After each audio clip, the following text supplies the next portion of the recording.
Olá pessoal, prazer, meu nome é Diego, eu sou aqui do time de produtos de app, trabalho dando consultoria e treinamento e vou estar aqui com vocês explicando um pouco mais sobre métodos ágeis. Na aula de hoje a gente vai falar um pouco mais sobre o método Kanban. Ele é utilizado para fazer gestão de processos e ele também é uma metodologia ágil porque ele foca em entregar valor de maneira contínua e rápida e sempre otimizando o nosso tempo, então a gente vai diminuir o nosso trabalho e entregar mais valor como a gente vem falando durante todo o nosso curso. O Kanban ele surge por volta da década de 40 com um modelo toyotista de produção, em que eles começaram a desenvolver a produção deles em cima do modelo just-in-time. Para isso, eles se organizaram de uma maneira em que eles tinham cartões visuais e que cada carro que era produzido era colocado nessa linha como se fosse um cartão. Tempos depois, por volta de 2007, várias pessoas se organizaram e oficializaram isso como um método de fato de trabalho e oficializaram como nome de método Kanban. Então, o método Kanban ele é um método de gestão de processos que vai ajudar a gente de maneira enxuta, baseado no pensamento Lean e também na geração de valor que a agilidade traz, para que a gente otimize o nosso trabalho, tenha menos esforço e entregue mais valor de maneira contínua e fluida. Tudo bem? E ele tem 6 práticas que nos ajudam a gente a implantar ele na nossa empresa e a gente vai comentar sobre essas 6 aqui para que você consiga colocar na sua área e a gente otimizar os processos gerando mais valor. Essas 6 práticas são: visualizar o processo, limitar o WIP, gerenciar o fluxo, tornar as políticas claras, ter ciclos de feedback e melhorar constantemente.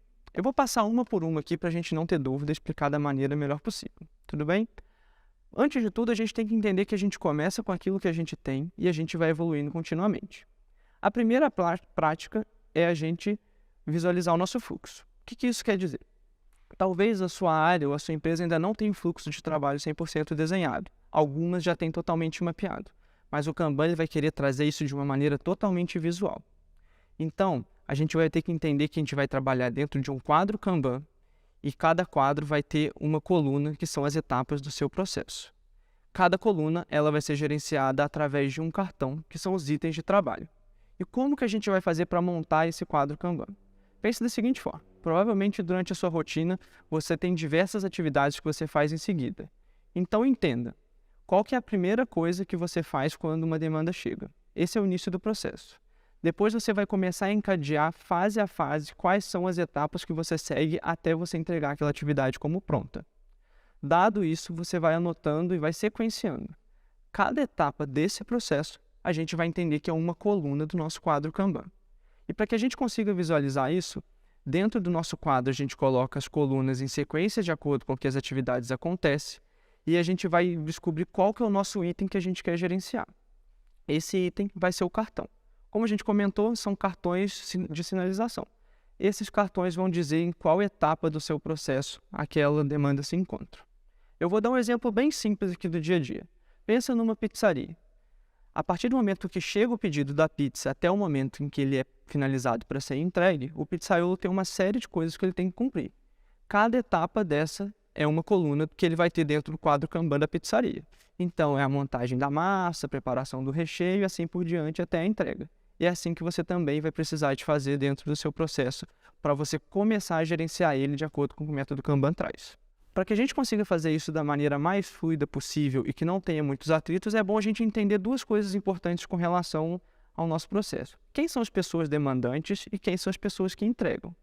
Em um processo pode ser que haja apenas um demandante e uma pessoa que entregue, mas dependendo do seu processo, tenhamos mais demandantes e mais pessoas que entreguem. É importante que isso tudo fique claro também para quando a gente for visualizar esse fluxo, a gente não tenha nenhum ruído de comunicação.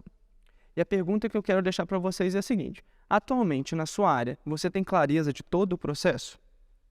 Então, dado essa pergunta, reflita sobre isso e a partir de então a gente vai conseguir montar essa primeira prática. Beleza? Prática número 2. Limitar o WIP. Não sei se vocês sabem, mas o WIP é uma abreviação da sigla Work in Progress, do inglês que quer dizer em português Trabalho em Progresso. O que isso quer dizer? Já aconteceu de você estar super atarefado e lotar de atividade de uma vez só? Você ficar ali com muita coisa represada? É isso que o Kanban vai trazer. A gente tem que acabar com isso. Então a gente vai limitar o nosso trabalho em progresso. A gente precisa de começar a entregar mais para ter mais vazão. E de onde surgiu essa ideia? Isso daí é inspirado na época do Japão, mais uma vez, em que os jardins japoneses, onde eles tinham muita visitação, como se fossem parques de visitação, eles estavam tendo problema de superlotação, demora e grandes filas. Dado isso, eles tiveram uma ideia.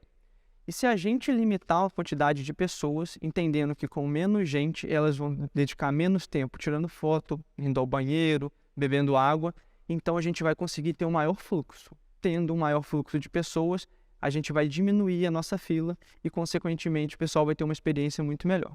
E foi isso que fizeram e perceberam que eles conseguiram aumentar o fluxo e ter uma satisfação melhor dos visitantes. Inspirado nisso, o método Kanban trouxe essa ideia e ela vai trabalhar da seguinte forma. Lembra que a gente tem as colunas de cada fase do trabalho? A gente vai limitar a quantidade de atividade que a gente vai pegar em cada coluna. Então, por exemplo, voltando para o nosso exemplo da pizzaria, a gente entende que só consegue produzir 4 pizzas ao mesmo tempo. Caso chegue a 5ª pizza, a gente não começa a produzir enquanto uma não for entregue. Isso é o que a gente vai chamar de modelo puxado de produção. Então, a gente só puxa uma entrega a ser feita quando a outra liberar. E quais que são os benefícios da gente limitar o WIP?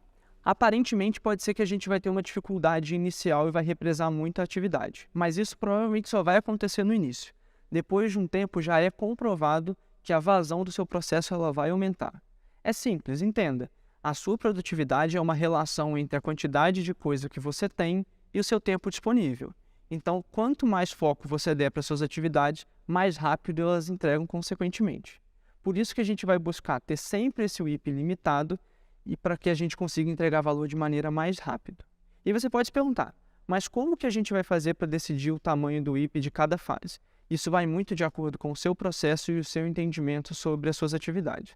Então, tente ir limitando e vendo se aquilo dali te entrega produtividade suficiente e quanto que a sua capacidade de trabalho aguenta para você ter sempre um ponto ótimo entre não ficar sobrecarregado, mas também não ter ociosidade. Tudo bem? Prática número 3. A terceira prática que o Kanban vai trazer, ela diz que você tem que gerenciar o fluxo de trabalho. E aqui foca que a gente tem que gerenciar o fluxo, não as pessoas. A gente não quer microgerenciamento, a gente não quer controle das pessoas de maneira muito estrita para que deixem elas amarradas. A gente precisa que o nosso fluxo aconteça de maneira rápida. Por isso a gente vai gerenciar o nosso fluxo de trabalho.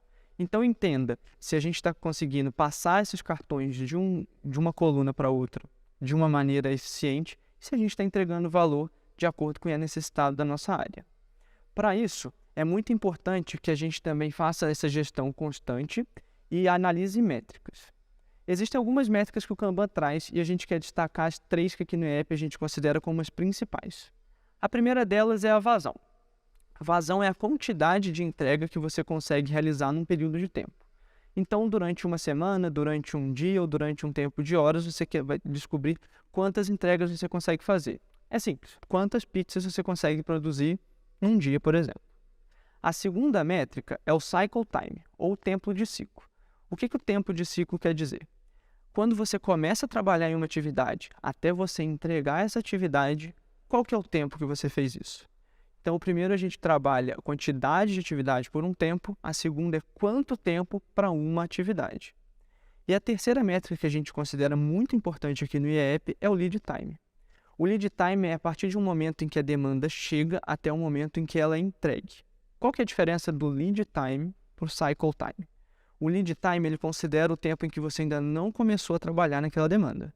É quando a pizza chega para ser pedida, mas o pizzaiolo não está trabalhando nela. Então vamos supor que ele demora meia hora para fazer uma pizza, mas ela ficou 10 minutos em espera. Você sabe que você vai ter 40 minutos de lead time e 30 de cycle time. E qual que é o ponto ideal? Quando o seu lead time é igual ao cycle time. A demanda chega e ela já entra em produção. Quando você vai gerenciar o processo que essa prática traz, a gente tem que olhar para essas métricas e olhar para que isso aconteça da melhor maneira possível. A gente não tem que ficar preocupado em microgerenciar pessoas, mas sim em promover uma forma com que essas atividades elas aconteçam de maneira fluida, suave e saudável. A quarta prática é criar políticas claras. O que isso quer dizer? É bem simples.